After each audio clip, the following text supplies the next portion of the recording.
বিসমিল্লাহির রহমানির রহিম। নাসিরাবাদ সরকারি উচ্চ বিদ্যালয় অনলাইন ক্লাস থেকে আমার সপ্তম শ্রেণীর সকল শিক্ষার্থীদের জানাচ্ছি শুভেচ্ছা।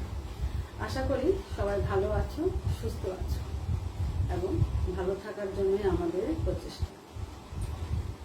তোমরা গত ক্লাসে যারা আমার ক্লাস করেছো তারা নিশ্চয়ই জানো আমরা কোন অধ্যায়ে আছি। আমরা আছি বর্তমানে পঞ্চম অধ্যায়ে। আর কেউ কেউ বলতে পারবে কোন পাঠে আমরা ছিলাম গত ক্লাসে? হ্যাঁ, ঠিক বলেছো, আমরা গত ক্লাসে পাঠ 7 এবং 8 পড়েছিলাম এবং টপিকটা অনেক বড় ছিল, কিন্তু পড়াটা কিন্তু অনেক বেশি মজার ছিল। যদি ভালো করে আমার ক্লাসটি দেখে থাকো এবং পরে যদি তুমি নিজে নিজে কয়েকবার পড়ে থাকো তাহলে নিশ্চয়ই ম্যাডামের সাথে তুমি একমত হবে যে আসলে টপিকটি বড় হলেও কিন্তু পড়তে মজা ছিল। আজকে আমরা তারই ধারাবাহিকতায় পরের পাঠ 9 এবং 10 পড়ার চেষ্টা করব। তাহলে চলো দেখি আমাদের আজকের পাঠে কি আছে। দেখতে পাচ্ছি এখানে আজকের পাঠ আছে রক্ত নালী। তাহলে চলো অধ্যায় কি পড়ছি আমরা আজকে? অধ্যায় 5 আর পাঠ করব আমরা 9 এবং 10। আর আজকে পাঠের শিরোনাম কি দেখতে পাচ্ছি? রক্ত নালী।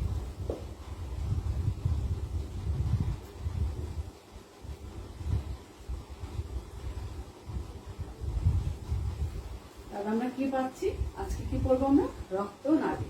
আশা করছি সবাই, আমি প্রতিদিন যেটা বলি সবসময় যে বই, খাতা, কলম, আনুষঙ্গিক যা কিছু প্রয়োজন নিশ্চয়ই সবাই সবকিছু নিয়ে ক্লাসটি করার জন্য প্রস্তুতি নিয়েছে।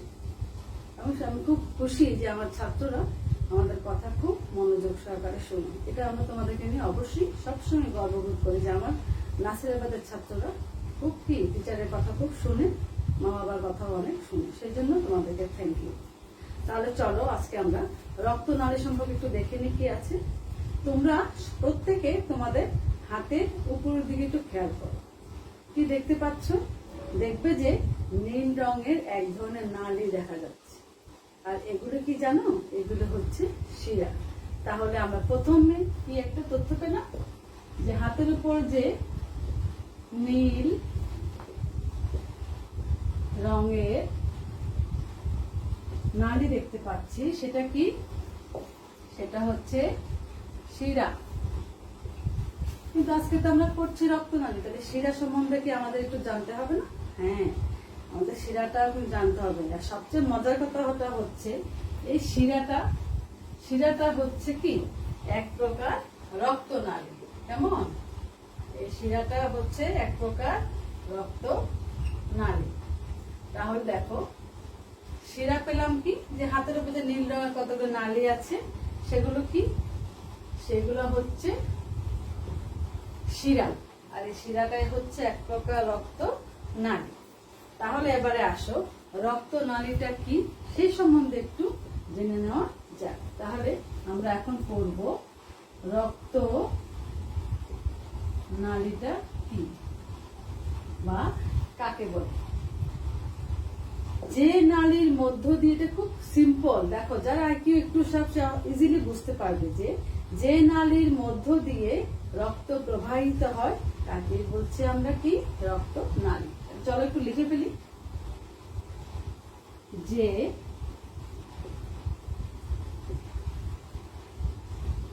আমি আশা করবো তোমরা আমার সঙ্গে লিখবে যে নালীর মধ্য দিয়ে কি প্রবাহিত হয় বলেছিলাম ম্যাডাম? রক্ত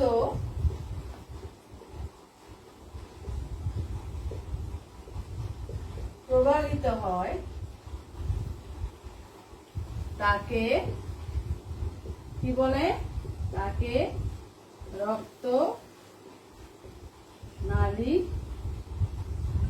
বলে। তাহলে দেখো আমরা খুব সুন্দর একটা সংজ্ঞা কিন্তু পেয়ে গিয়েছি। সেটা কি? প্রথমে কি পেয়েছি? যে হাতের উপর যে নীল রঙের কত নালী দেখা যায় সেগুলোকে আমরা কি বলছি? সেগুলোকে বলছি আমরা শিরা। আর এই শিরাটা হচ্ছে কি? এক প্রকার রক্ত নালী। তারপরে এসেছি কোথায়? রক্ত নালী সম্বন্ধে একটু আইডিয়া। রক্ত নালী কাকে বলে সংজ্ঞাটা আমরা আমাদের বইতে পেয়ে গিয়েছি। সেগুলো কি? যে নালীর মধ্য দিয়ে রক্ত প্রবাহিত হয় তাকে আমরা রক্তনালী বলি। তাহলে সহজ এবং খুব সহজেই তোমরা কিন্তু সেটা মনে রাখতে পারবে। যদি জ্ঞানমূলক প্রশ্নে আসে রক্তনালী, তোমরা পারবে না? আমি আশা করছি সবাই পারবে। তাহলে রক্তনালীরও কিন্তু একটা ক্লাসিফিকেশন আছে, মানে প্রকারভেদ আছে। এই রক্তনালীকে আমরা আবার কয়টি ভাগে ভাগ করতে পারি জানো? আমরা আবার তাকে 3টি ভাগে ভাগ করতে পারি। একটা হচ্ছে ধমনী,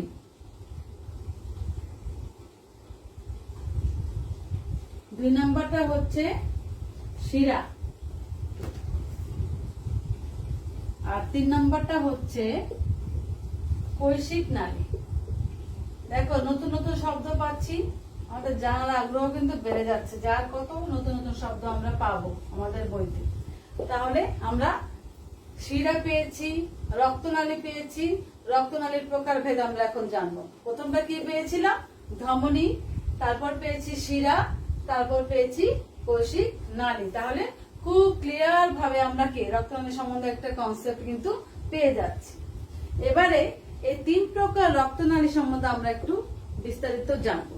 তার আগে আমরা একটু এটা সম্বন্ধে কি জানবো, এবং ওর কতগুলো চিত্র আমাদের বইতে দেওয়া আছে। কেমন? ধমনী চিত্র দেওয়া আছে, শিরার ছবি দেওয়া আছে, কৈশিক নালীর ছবিও দেওয়া আছে। আমরা একটু আঁকবো এবং আঁকার সঙ্গে সঙ্গে মিলিয়ে মিলিয়ে একটু ব্যাখ্যাগুলি পড়বো। তাহলে কি হবে? ছবিটির সাথে মিলিয়ে পড়লে আমাদের পড়াগুলো সহজে আমরা বুঝতে পারবো। তাহলে আমি এটা মুছে দিচ্ছি।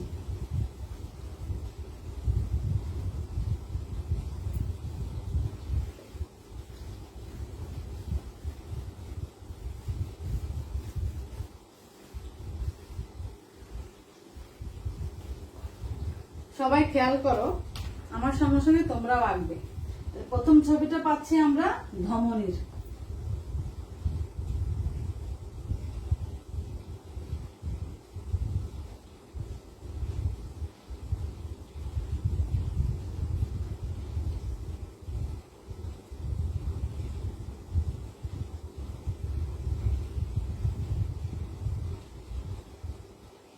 সবাই আঁকছো তো ছেলেরা? সবাই আঁকো।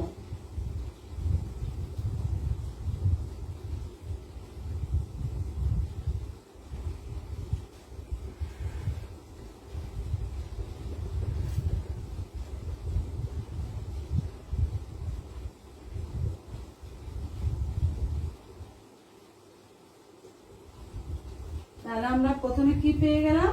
ধমনী। চলো ধমনী সম্বন্ধে আমরা একটু এবার জেনে নিই। ধমনী কাকে বলে চলো একটু জেনে নিই, তারপর আমরা এটার সঙ্গে মিলিয়ে পড়ব। যে সকল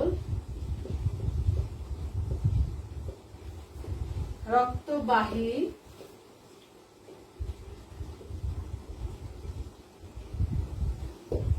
নালী হৃৎপিণ্ড থেকে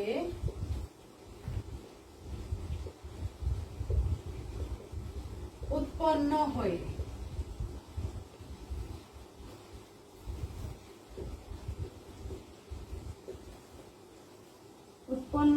দেহের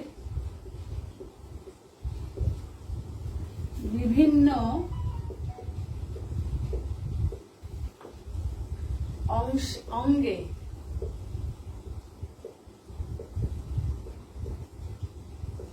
রক্ত বহন করে। সবাই খেয়াল করে লিখছো আমি আশা করছি সবাই লিখবে।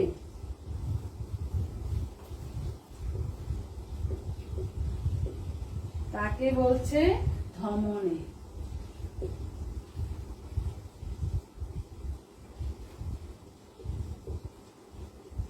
তাহলে চলো আগে সংজ্ঞাটা একটু ক্লিয়ার হয়নি। যে সকল রক্তবাহী নালী হৃৎপিণ্ড থেকে উৎপন্ন হয়ে দেহের বিভিন্ন অঙ্গে রক্ত বহন করে তাকে আমরা কি বলছি? তাকে বলছি আমরা ধমনী। এরা কোন দিকে থাকে জানো? এরা দেহের ভিতরের দিকে থাকে। তাহলে এদের বৈশিষ্ট্যগুলো কি চলো আবার জেনে নেই। ধমনীর বৈশিষ্ট্যগুলো কি চলো একটু জেনে নেই। 1 নম্বর কি পেয়েছি? এরা দেহের ভিতর দিকে অবস্থিত। তাহলে আমরা লিখতে পারি দেহের ভিতর দিকে বা ভিতরে অবস্থিত।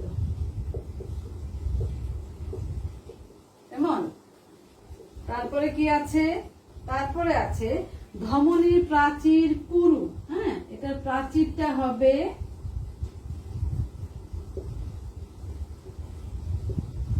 পুরু, গহ্বরটা হবে ছোট। দেখো আমরা কিন্তু এক লাইন থেকে অনেকগুলো কমা দিয়ে দিই, আমরা কি বৈশিষ্ট্য কিন্তু বাড়াতে পারবো যদি আমরা বুদ্ধি করে কাজ করি। গহ্বর ছোট, যদি তুমি পয়েন্ট আকারে পড়ো তোমার পড়াটা তাড়াতাড়ি হবে, মনেও থাকবে। 4 নম্বরে কি, এই গহ্বরে কপাটিকা থাকে না। দেখো ম্যাডাম 2 লাইন থেকে 4টা পয়েন্ট বের করেছি তোমাদের জন্য। গহ্বরে কপাটিকা থাকে না।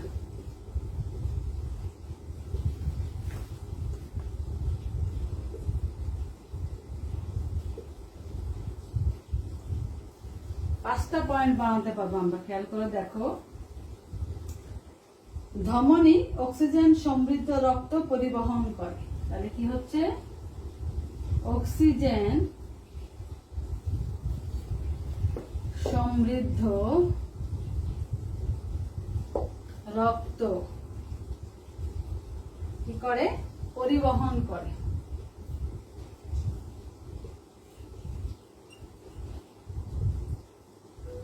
এবার আসো ম্যাডাম তোমাকে একটু বুঝিয়ে দিই কি কি পেয়েছি আমরা। প্রথমে সংজ্ঞা পেয়েছি, সেটা কি, যে সকল রক্তবাহী নালী হৃৎপিণ্ড থেকে উৎপন্ন হয়ে দেহের বিভিন্ন অঙ্গে রক্ত বহন করে তাকে ধমনী বলে। ধমনী চিত্র এখানে কিন্তু দেওয়া আছে অলরেডি। তাহলে বৈশিষ্ট্য আমরা কতগুলো পাচ্ছি, সেগুলো কি, দেহের ভিতর দিকে অবস্থিত, প্রাচীর পুরু, গহ্বর ছোট, আর গহ্বরে কপাটিকা থাকে না, আর ধমনী অক্সিজেন সমৃদ্ধ রক্ত পরিবহন করে। দেখো তাহলে খুব চমৎকার ভাবে আমরা চিত্র সহ সংজ্ঞা পেলাম, সংজ্ঞার পরে আমরা বৈশিষ্ট্য পেয়ে গিয়েছি। তাহলে আমরা ধমনী সম্বন্ধে খুব সুন্দর একটা কি পেলাম, ধারণা পেলাম। এরপরে কি আছে দেখো, এরপরে আছে শিরা। তাহলে এটা আমি মুছে দিচ্ছি, আশা করছি তোমরা আমার সামনে লিখেছো।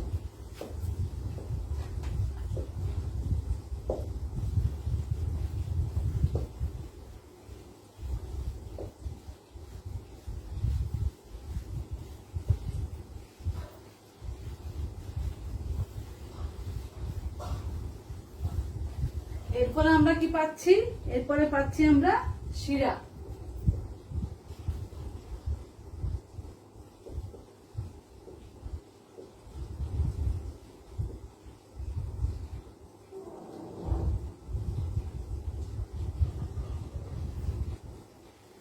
শিরাতে কি বলছে দেখো, যে সকল রক্তনালী দ্বারা দেহের বিভিন্ন অংশ থেকে রক্ত হৃৎপিণ্ডে ফিরে আসে। ভেরি ভেরি ইম্পর্টেন্ট একটা তথ্য, যে সকল রক্তনালী। তাহলে আগে আমরা সংজ্ঞাটা লিখে নি। হ্যাঁ, যে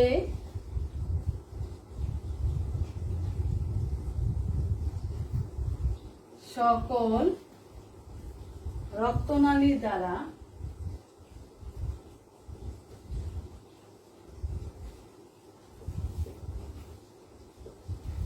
যে সকল রক্তনালী দ্বারা দেহের বিভিন্ন অংশ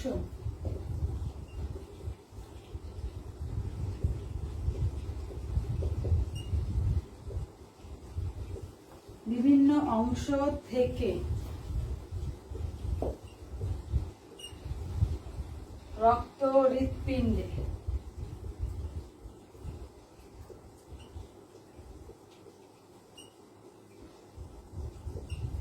যে সকল রক্তনালী দ্বারা দেহের বিভিন্ন অংশ থেকে রক্ত হৃৎপিণ্ডে ফিরে আসে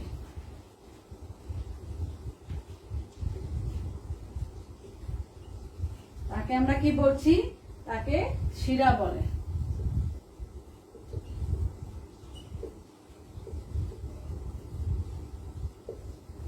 দেখো তাহলে শিরা সংজ্ঞাটা আমরা পেয়েছি কিরকম, যে সকল রক্তনালী দ্বারা দেহের বিভিন্ন অংশ থেকে রক্ত হৃৎপিণ্ডে ফিরে আসে তাকে শিরা বলে।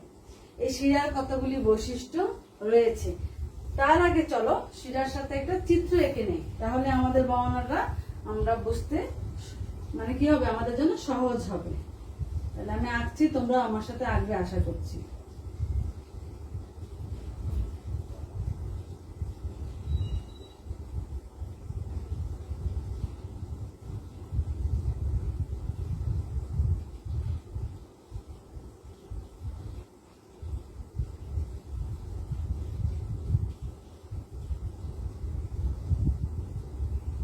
আমি কোন রকম আঁকবো জাস্ট তোমাদেরকে বোঝানোর জন্য।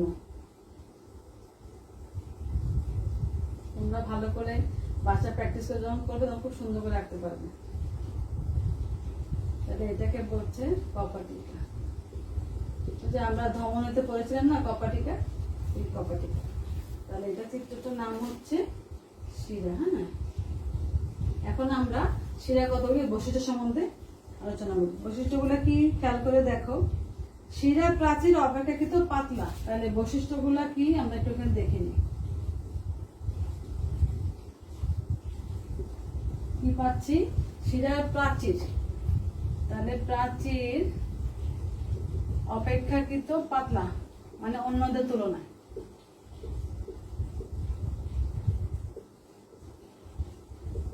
তাহলে একটা পেয়ে গেলাম, শিরার প্রাচীর অপেক্ষাকৃত পাতলা। তারপরে আসছে গহ্বরটি বড়। আগে ধমনী কি পড়েছিলাম, গহ্বরটি ছোট, তাই না? তারপরে পাচ্ছি কি, গহ্বরের প্রাচীর গাত্রে কপাটিকা থাকে। ধমনীতে আমরা পড়েছিলাম কপাটিকা থাকে না। তাহলে কি পাচ্ছি এখানে, গহ্বরের প্রাচীর গাত্রে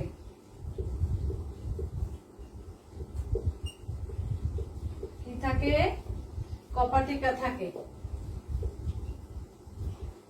যেটা চিত্রের মধ্যে আমরা পেয়েছি।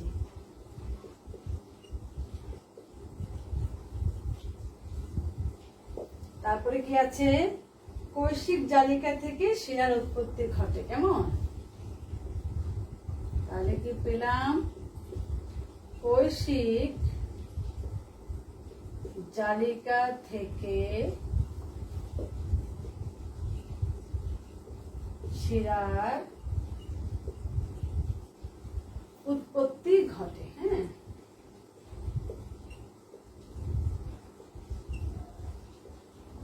তারপরে কি পাচ্ছি, কিছু ব্যতিক্রম ছাড়া শিরা সাধারণত কার্বন ডাই অক্সাইড যুক্ত রক্ত বহন করে। তাহলে দেখো আমরা চিত্রের সাথে শিরার সংজ্ঞাটা পাচ্ছি এবং চিত্রের সাথে বৈশিষ্ট্যগুলো মিলিয়ে কিন্তু আমরা মিল পাচ্ছি। তাহলে দেখো, যখন আমি একটা চিত্রের সাথে কোন তার বিবরণটি মিলিয়ে পড়বো, তখন আমার অনেক বেশি সহজ হবে পড়তে এবং অনেক বেশি কি হবে, আমার ব্রেনে সেটা স্থায়ী হবে। তাহলে চলো শিরার সংজ্ঞাটা কি আমরা একটু ভালো করে দেখে নিই। যে সকল রক্তনালী দ্বারা দেহের বিভিন্ন অংশ থেকে, কথাটা বুঝতে চেষ্টা করবে, যে সকল রক্তনালী দ্বারা দেহের বিভিন্ন অংশ থেকে রক্ত হৃৎপিণ্ডে ফিরে আসে তাকে বলা হয় শিরা। কথাটা কি খুব জটিল মনে হচ্ছে? আমি আবার বলছি, দেখো, যে সকল রক্তনালী দ্বারা দেহের বিভিন্ন অংশ থেকে রক্ত হৃৎপিণ্ডে ফিরে আসে তাকে আমরা কি বলছি, শিরা। শিরা চিত্রের মধ্যে আমরা কি দেখতে পাচ্ছি, কপাটিকার উপস্থিতি, তাই না? আর চিত্রের নাম তো আমরা শিরা জানি। তাহলে আমাদের বইয়ে যে চিত্রটা আছে আমরা সেটাই প্র্যাকটিস করব। পরীক্ষা যদি চিত্র সহ আসতে পারে চিত্র দিব, কিন্তু চিত্রে নাও চাই, যদি আমি সেই সময়টা আমি আমার মতো করে ম্যানেজ করে নিতে পারি, তাহলে কিন্তু আমি কি চাইবো না ফুল মার্কস পেতে? অবশ্যই চাইবো। তার যদি চিত্রটা আমি জেনে থাকি, তাহলে আমার কি হবে, বুদ্ধিমানের কাজ কি হবে, যে সময়টাকে ওভাবে সেট করে নিয়ে আমি যাতে কোশ্চেনটাতে চিত্রটা ব্যবহার করতে পারি, যাতে আমি 100% আমার কি এফোর্ট দিয়ে অ্যান্সারটাকে খুব সুন্দরভাবে আমি উপস্থাপন করতে পারি। তখনই কি হবে, এক্সামিনার খুব খুশি হবে এবং উনি জানতে পারবে, বুঝতে পারবেন যে ছাত্রটি জিনিসটা খুব ভালোভাবে উপলব্ধি করেছে এবং সেটা যে খাতায় লেখার চেষ্টা করেছে। তখন তোমাকে তার নাম্বার দিতে আর কোনো রকম দ্বিধা থাকবে না, তুমি 10-এ 10 পেয়ে যাবে। ফুল মার্কস যদি পেতে চাও তাহলে বিজ্ঞান মানে তো চিত্র ছোঁয়া, তোমাকে অবশ্যই কি করতে হবে, চিত্র না চাইলেও যদি তোমার বইয়ে রিলেটেড চিত্র থেকে থাকে তুমি যদি সেটা দাও তাহলে তোমার জন্য অনেক বেশি ভালো হবে। আর যদি তুমি না দাও তাহলে কি হবে, হয় তুমি সময় নষ্ট করেছো অথবা তুমি জিনিসটাকে এতটা গুরুত্ব দাওনি, এক্সামিনার সেটা ভেবে নেবে। তাই আমি আশা করবো আমার প্রতিটি ছাত্র সময়ের প্রতি খুব কি হবে, যত্নশীল হবে এবং সময় অনুযায়ী প্রতিটা প্রশ্নের অ্যান্সার দিবে। তবে তুমি চিত্র অ্যান্সার করতে পারবে, বিবরণটাও তোমার মনের মতো করে তুমি কি করতে পারবে, প্রেজেন্ট করতে পারবে। তখনই তুমি তোমার কাঙ্ক্ষিত ফলাফলটা পাবে। নিশ্চয়ই এত কষ্টের পিছনে আমরা নিশ্চয় আশা করি যে আমরা কি করব, অবশ্যই ফুল মার্কসটা আমরা সবাই আশা করব। তাহলে কি হবে, আমার উদ্দেশ্য এবং লক্ষ্য সবই অর্জিত হবে। তাহলে আমরা শিরাটা কি করলাম, বৈশিষ্ট্য পেলাম, সংজ্ঞা পেলাম, চিত্রের সাথে মিলও পেলাম। তাহলে আশা করছি সবে শিরাটা ভালোভাবে জানতে পেরেছো। তাহলে এরপরে কি আছে দেখি, শিরার পরে সবাই পৃষ্ঠা উল্টাও, সবাই 50 পৃষ্ঠায় যাও। এরপরে আছে আমাদের পরবর্তী প্রকারভেদ কি, কৈশিক নালী। তাহলে ম্যাডাম এটা মুছে দিচ্ছি, তোমাদের বইতে এটা আছে।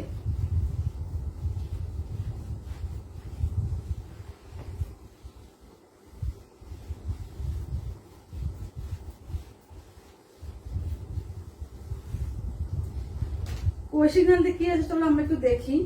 ধমনী ক্রমান্বয়ে শাখা প্রশাখায় বিভক্ত হয়ে শেষ পর্যন্ত অতি সূক্ষ্ম নালী তৈরি করে।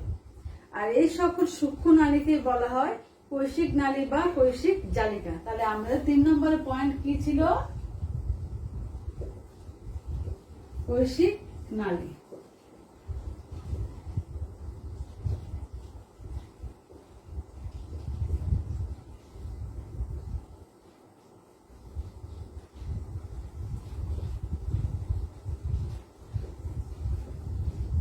কোশ্চেনে কি পাচ্ছি, ধমনী ক্রমান্বয়ে।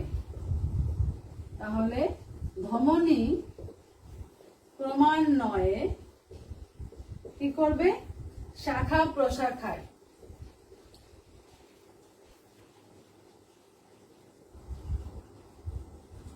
কি হবে, বিভক্ত হবে। প্রথমে ধমনী ক্রমান্বয়ে শাখা প্রশাখায় বিভক্ত বা ভাগ হয়ে, কেমন, শাখা প্রশাখায় বিভক্ত হয়ে শেষ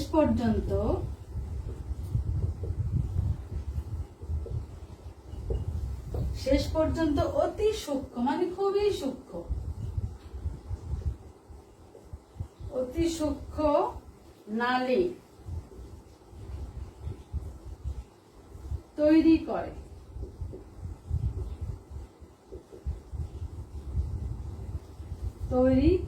আর এই সূক্ষ্ম আর এই সকল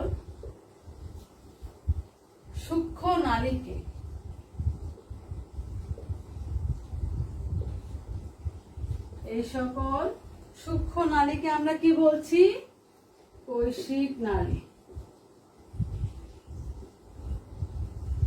কৈশিক নালীকে আমরা আবার কৈশিক জালিকা হিসাবেও কিন্তু বলতে পারি। তাহলে কৈশিক নালী বা কৈশিক জালিকা।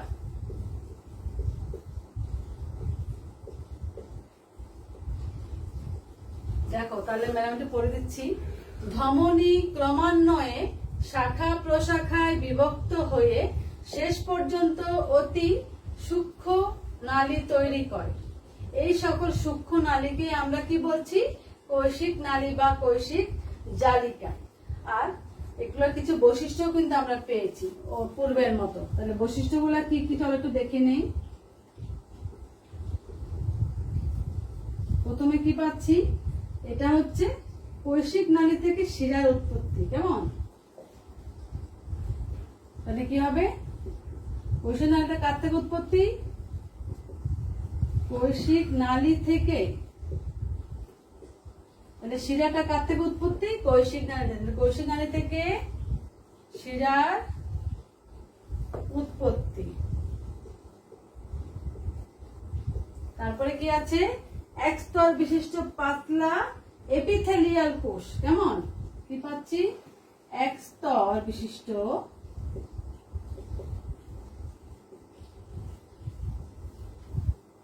এক স্তর বিশিষ্ট পাতলা, দেখো একটা সুন্দর নাম পেয়েছি, এক স্তর বিশিষ্ট পাতলা এপিথেলিয়াল কোষ, নতুন একটা শব্দ,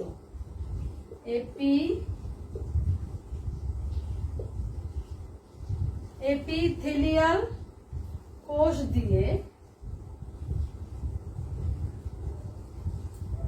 কি গঠিত? কৈশিক নালীর প্রাচীর, কোষ দিয়ে কৈশিক নালীর প্রাচীর গঠিত, প্রাচীর গঠিত। হ্যাঁ, আর কৈশিক নালী দেহকোষের চারপাশে অবস্থান করে। তার এটা কি হচ্ছে? দেহকোষের চারপাশে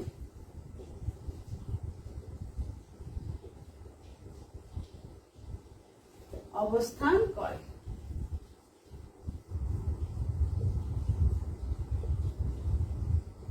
তাহলে চলো একটু দেখে নিই বৈশিষ্ট্যগুলা কি। যে কৈশিক নালী থেকে কিন্তু শিরার উৎপত্তি, এক স্তর বিশিষ্ট পাতলা এপিথেলিয়াল কোষ দিয়ে কৈশিক নালীর প্রাচীর গঠিত, দেহকোষের চারপাশে কে অবস্থান করে? এই কৈশিক নালী অবস্থান করে থাকে। তাহলে এই আমরা যে রক্তনালী, যে আজকে যে টপিক রক্তনালীর বিভিন্ন কি পেলাম? প্রকারভেদ। একটা পেয়েছিলাম ধমনী, তারপর শিরা, তারপর কৈশিক নালী, এবং সেগুলো আমরা চিত্র সহ সংজ্ঞা, বৈশিষ্ট্য খুব সুন্দরভাবে কি করতে পেরেছি? ওদেরকে বিন্যস্ত করে চিত্রের সাহায্যে সেটা তোমাদেরকে দেখাতে পেরেছি। তোমাদের বইতে যথেষ্ট তথ্য সমৃদ্ধ তথ্য রয়েছে। আমি আশা করি আমার প্রতিটি ছাত্র এই ক্লাসটা ভালো করে করবে এবং তোমাদের বইতে যে আছে সেটি আরেকটু ভালো করে চিত্র সহ প্র্যাকটিস করবে। তবেই দেখবে যে রক্তনালী সম্বন্ধে তোমাদের আর কোনো কি থাকবে না, ডাউট থাকবে না। তোমরা সবাই খুব ভালোভাবে এটি পরীক্ষা যদি আসে চিত্র সহ অ্যান্সার করতে পারবে। আর পরবর্তী ক্লাসে আমরা তার পরের পার্ট নিয়ে আলোচনা করব। সেই পার্টের আগ পর্যন্ত ক্লাস নেওয়ার আগ পর্যন্ত সবাই ভালো থাকবে, সুস্থ থাকবে। আর কি অবশ্যই 20 সেকেন্ড করে কিছুক্ষণ পর পর হাত ধুবে, অনেক বেশি সচেতন থাকবে, মা বাবার কথা শুনবে। হ্যাঁ, তাহলে আজকে আমরা পাঠ এখানে রাখছি। সবাই ভালো থেকো, সুস্থ থেকো। আসসালামু আলাইকুম।